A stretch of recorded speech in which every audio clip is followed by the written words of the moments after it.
Assalamualaikum warahmatullahi wabarakatuh. Bertemu lagi dengan saya Agung Darjito.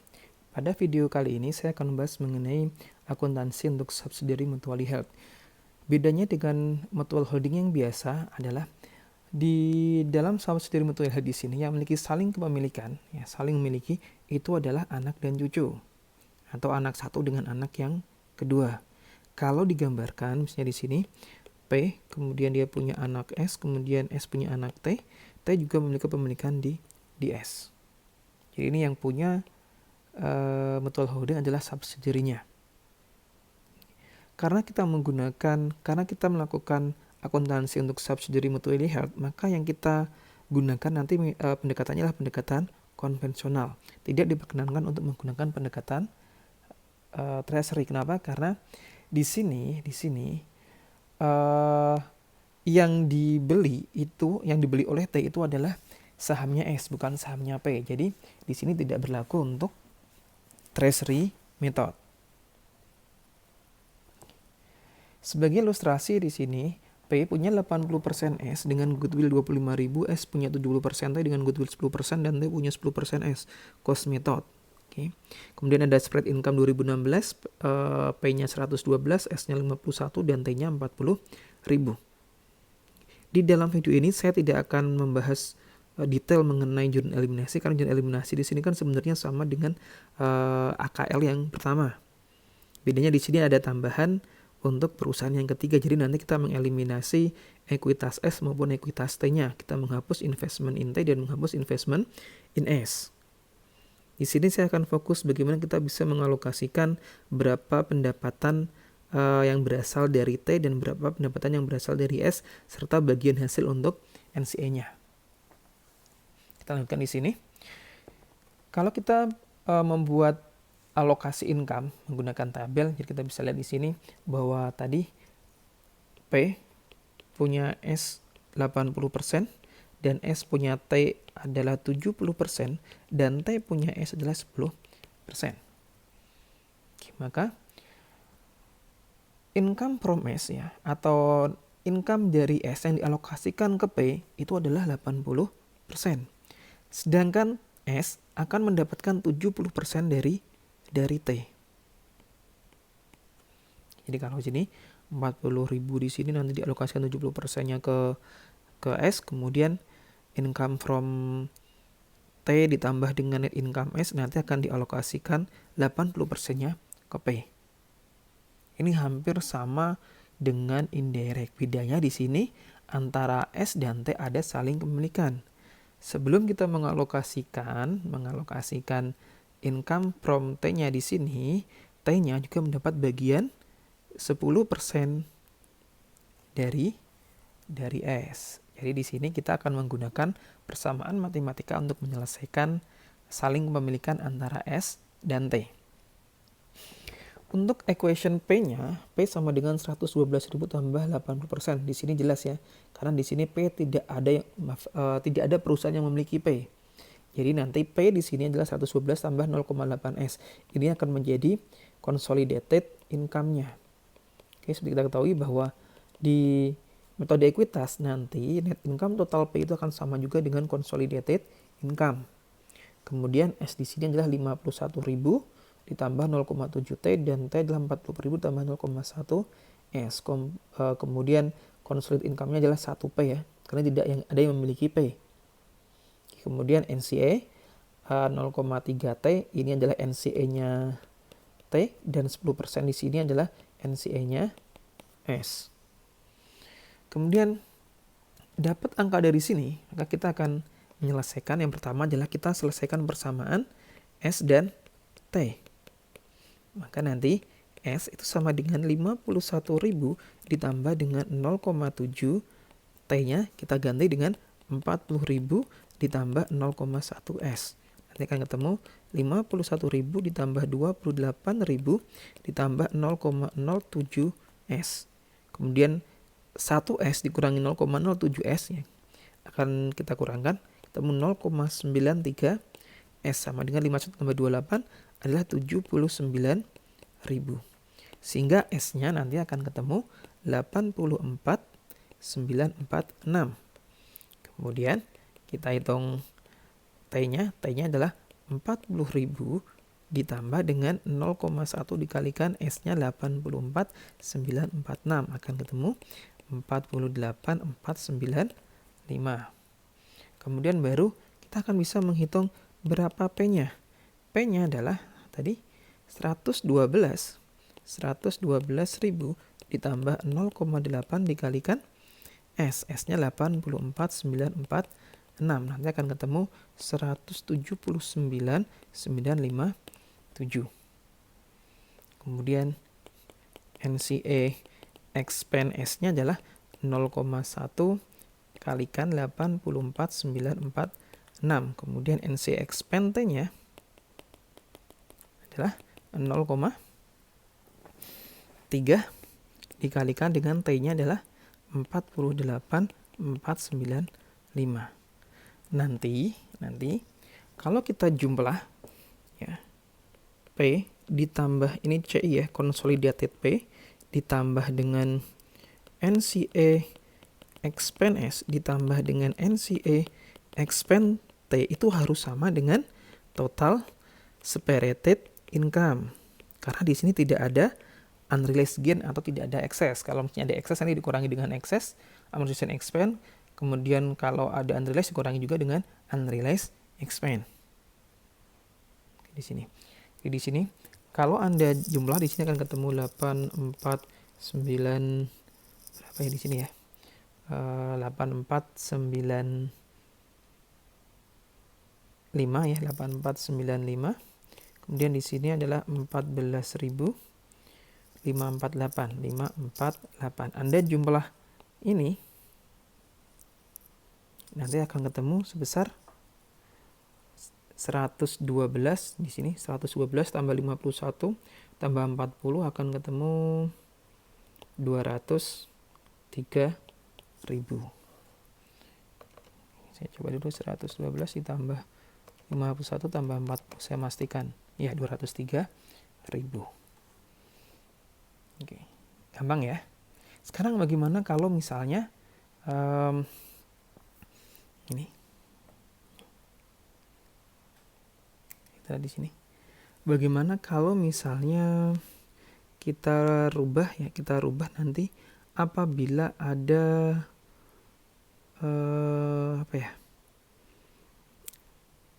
ada excess atau ada intercompany unrealized profit. Ya, nanti kita akan rubah dengan persamaannya. Misalnya seperti ini. Sama tadi soalnya sama. Ya, sama tadi. Untuk sebelum kesini kita lihat dulu hasilnya tadi sama ya. Di sini 23.000 NCXP-nya, kemudian CI-nya 179, kemudian berarti income from S-nya. Kalau saya tanya berapa income from S-nya, di sini adalah 0,8 S ya, di sini 0,8 S langsung, atau ini juga berasal dari 179.957 dikurangi dengan spread income-nya 112.000 sehingga akan ketemu 67.957.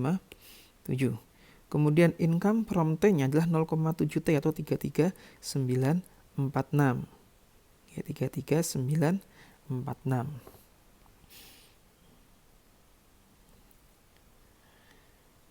Kemudian untuk yang income from T tadi ya 33.946 ya, 33.946 di sini ini adalah 0,70% dari T. 70% dikalikan 48 di sini 0,7 dikalikan dengan T 48495. Kemudian untuk yang T dia itu dapat 3.000 ya, dapat 3.000 yaitu sebesar 10% dikalikan dengan dividen yang dibagi oleh S. Dividen yang dibagi oleh S adalah 30.000.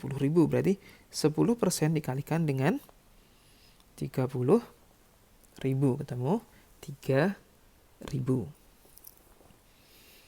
Kemudian kita lanjutkan lagi.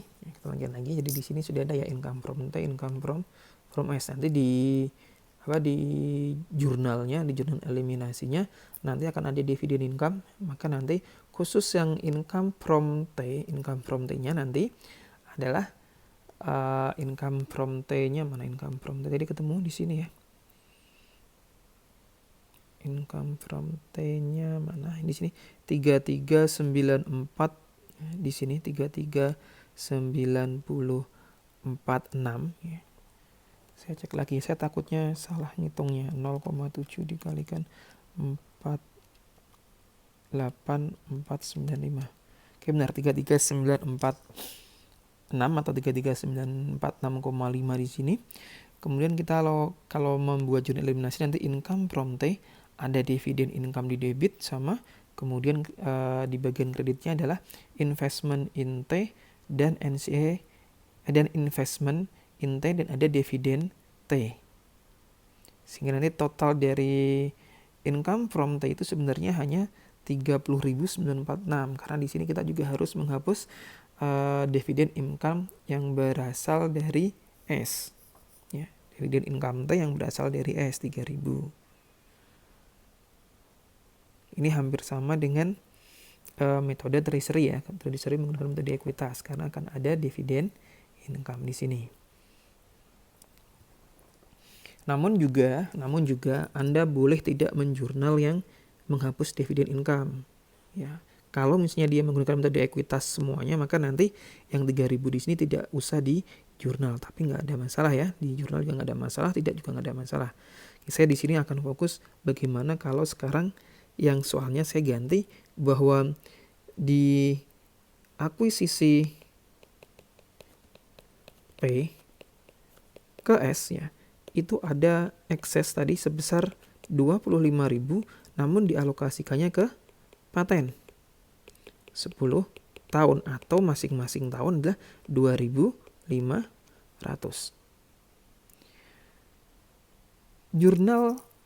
Persamaan matematikanya untuk menyelesaikannya sebenarnya yang berubah hanya di S-nya saja karena kan goodwill di S ya. Berarti goodwill patennya ada di S. Kemudian kita alokasikan paten tersebut masing-masing 2.500 sehingga persamaannya P-nya adalah sama 112.000 ditambah dengan 0,8 S. Kemudian S-nya yang berubah. S-nya akan berubah. Tadi 51.000 dikurangi 2.500 ditambah dengan 0,7 T. Dan T-nya sama yaitu 40.000 ditambah dengan 0,1 S. Kemudian kita selesaikan. 51.000 kurangi 2.500 adalah 48.500 ditambah 0,7 dikalikan S-nya adalah 40.000 ditambah 0,1 S. Maka di sini S sama dengan 48 tambah 28. Ini 48.500 ditambah 28.000 ditambah 0,07 S. 0,93 S itu sama dengan berapa di sini ya? 76.500 ya, 76.500 sehingga S-nya sama dengan 76.500 dibagi dengan 0,93 akan ketemu 82 250 88 258. Saya desimalnya saya hilangkan ya. Jadi kalau perbedaannya nanti sedikit itu karena perbedaan penggunaan koma saja. Kemudian T-nya adalah 40.000 dikalikan ditambah dengan 0,1 dikalikan 82 benar ya 258. Ketemu 48 226. Kemudian P-nya akan ketemu 112.000 ditambah 0,8 dikalikan dengan